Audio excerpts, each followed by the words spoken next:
What is up, YouTube? Hope you guys are having a wonderful day. So tomorrow, I uh, I am going to take my skills test for to become a certified nursing assistant, and uh it's a written part, and then there's a skill part, which is usually 5 skills. You'll do 2 of them already, like it's just mandatory, and then it's like 3 random skills.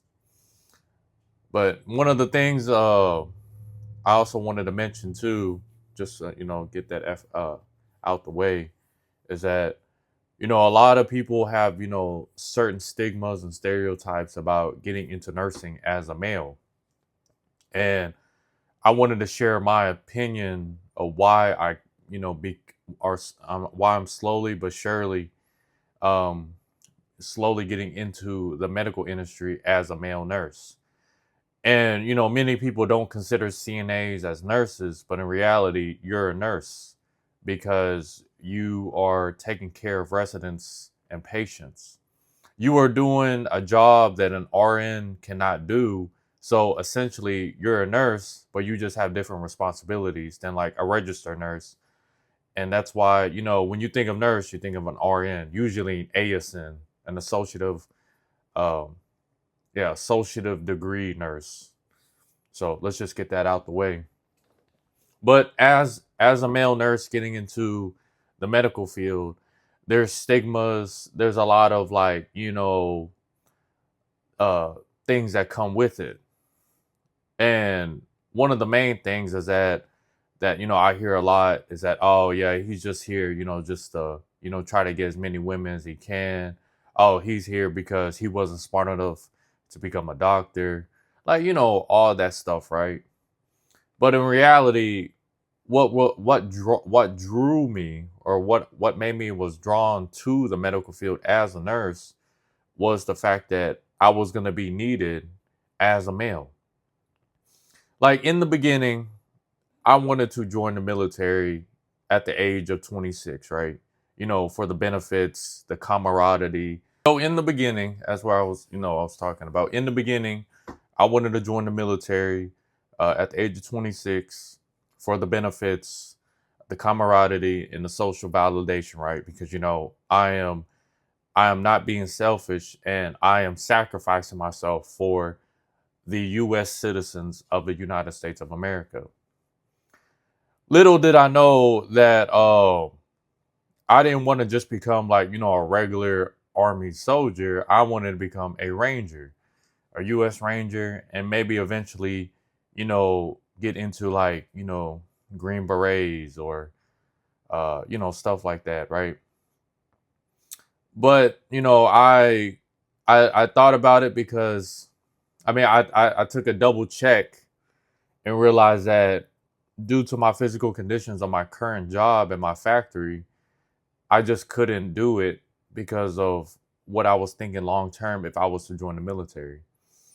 In other words, like I would have a lot of I would have a lot of physical problems down the road that, would like come back with me, like knee problems, lower back problems, like all that stuff, right? And then I'd reevaluate, like, would the benefits actually be worth it? And then also there is the thought of you might actually go to war, and if you died, like it meant nothing. Like it meant nothing what you did, or what who you were as a soldier, right? Then there was the police force, or becoming a police officer. When one of my good friends didn't become a police officer and was chosen over a woman because of diversity hire. And when I mean diversity hire, what it really means is that they're looking for certain candidates that fit their mold and their criteria of becoming a police officer. And this is another topic, another subject, but I'm just gonna be honest here. When my good friend didn't make it, and I think he'd be a perfect police officer, I just I had to reevaluate my life, because I was like, yeah, if he couldn't make it, I'm 100% sure I wouldn't make it. And then I remember I came across a YouTuber who was an ex Green Beret who has suffered through traumatic events in his life and has PTSD, and the only thing keeping him alive was his daughter. And he was talking about how his story, how it took him so long just to become a a police officer or a deputy sheriff, and he had to work in like like a small town just to get recruited into as a police officer, right? That's how I knew that it's easier to become a police officer if you were a woman than you if you were a male. In other words, it's very competitive as a male. Even if you have military background, even if you fit a certain criteria of demographic, it would be harder as a male because of how competitive it is. But in the nursing field, as a man, you're you're essentially a manager. You're a security guard. You're an emotional support team player that plays a vital role amongst a male, not male, a female dominated field. And one of the things that I also learned about nursing is that work on violence, work violence is very real, and it's not nurses attacking other nurses. That's another thing. It's usually patients or residents attacking nurses. And that's where you, as a male, would come in and help them, you know, overcome that. Like not like I'd say handle the situation appropriately due to the company policies for obvious reasons, right?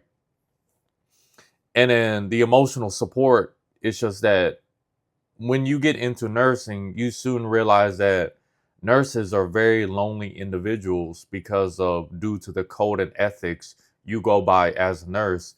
You can't really talk to anybody outside of nursing. It's kind of like either you're in or you're out, either you're in or you're nobody.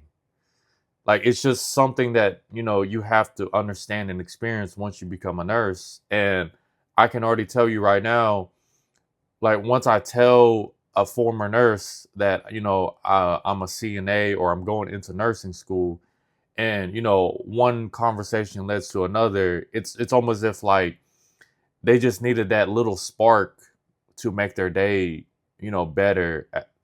It's just so crazy to me. That's all I'm trying to say. And then the manager part is just because you're just a male. You're a natural born leader. Leaders know how to lead people to success because they themselves are a prime example. That's what makes a great leader for who he is. Every male and every woman has the natural traits. It's just that they haven't acquired them yet. They haven't built the awareness and the maturity to hone these skills, which it's okay. Everybody is at a certain point in life, and like I said, I'm about to be 27, but I'm 26, and I honestly can say I'm starting over.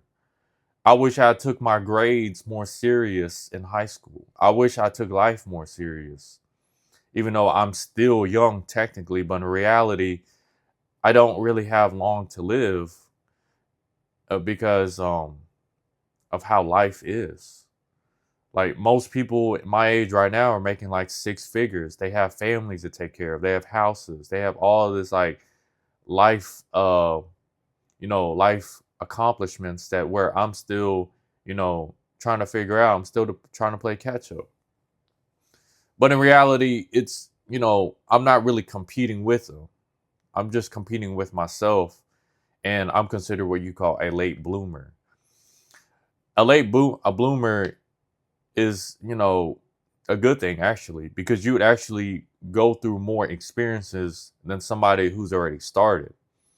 Because when you're like in survivor mode, I think certain individuals can reciprocate information better and faster when they're in survivor mode. But there's certain individuals who are in that mode, don't remember nothing, don't understand nothing, and they're just kind of just going through the ropes and hoping and praying things will play out. I'm a little mix of both. But as I, rise up the ranks of maturity, experience, and life, I kind of understand that my time is coming and I just have to be patient. So, hope you guys have a wonderful day. I'll see you guys later.